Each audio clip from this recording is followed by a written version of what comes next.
جو جہنم میں پہلے اپنی سزا پا رہا ہوگا اور جل چکا ہوگا، اللہ تعالیٰ اس سے فرمائیں گے کہ اے میرے بندے، اگر تو اپنے گناہوں کا اقرار کر لے تو میں تجھے جہنم سے نکال کر جنت میں داخل کر دوں گا۔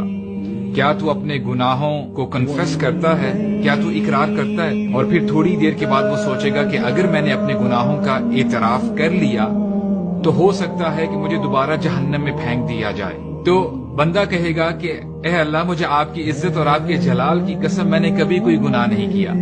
تو اللہ تعالیٰ فرمائیں گے کہ اے میرے بندے، میرے پاس تیرے خلاف گواہ بھی موجود ہیں۔ تو جب وہ اپنے رائٹ اور لیفٹ دیکھے گا تو کسی کو نہیں پائے گا، کہے گا اے اللہ، کہاں ہیں آپ کے گواہ؟